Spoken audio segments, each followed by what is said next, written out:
কুড়িগ্রামের ভুঙ্গামারী উপজেলায় দুধকুমার নদের ভয়াবহ ভাঙন রোধে স্থায়ী বাঁধ নির্মাণের দাবিতে মানববন্ধন করেছে স্থানীয় এলাকাবাসী। সোমবার দুপুরে উপজেলার ভুঙ্গামারী ইউনিয়নের কামাত আঙ্গারিয়া গ্রামের দুধকুমার নদের ভাঙন কবলিত এলাকায় এ মানববন্ধন অনুষ্ঠিত হয়। এতে নলেয়া, কামাত আঙ্গেরিয়া ও তিলাই ইউনিয়নের দক্ষিণ ছাট গোপালপুর গ্রামের শতাধিক মানুষ অংশ নেন।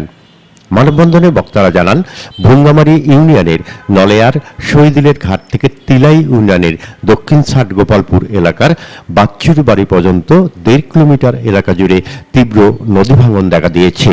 ইতিমধ্যে বহু বসতভিটা ও 3 ফসলি কৃষিজমি নদীগর্ভে বিলীন হয়ে গেছে। ফলে ক্ষতিগ্রস্ত পরিবারগুলো মানবতার জীবনযাপন করছে। বক্তারা আরো বলেন, ভাঙন কবলিত এলাকার উত্তর ও দক্ষিণ অংশে বাঁধ নির্মাণের কাজ চললেও মাঝামাঝি অংশে কোনো প্রতিরক্ষা ব্যবস্থা নেওয়া হয়নি। এই অবস্থায় মধ্যবর্তী অংশে স্থায়ী বাঁধ নির্মাণ না হলে চলমান প্রকল্পের সুফল পাওয়া যাবে না। পাশাপাশি স্থানীয় সড়ক, শিক্ষা প্রতিষ্ঠান ও বিভিন্ন স্থাপনা নদী ভাঙনের হুমকির মুখে পড়েছে।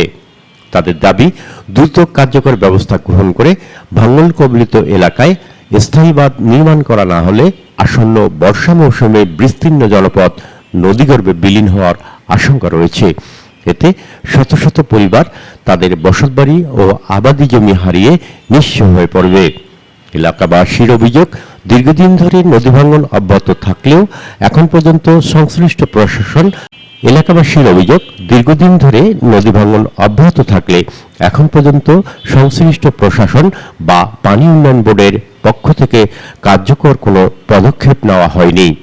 তাই দ্রুত স্থায়ী সমাধানের দাবি জানিয়েছেন তারা। জাহাঙ্গীর হোসেন, উত্তর ধল্লা, কুড়িগ্রাম প্রতিনিধি, 52 আলো ডিজিটাল।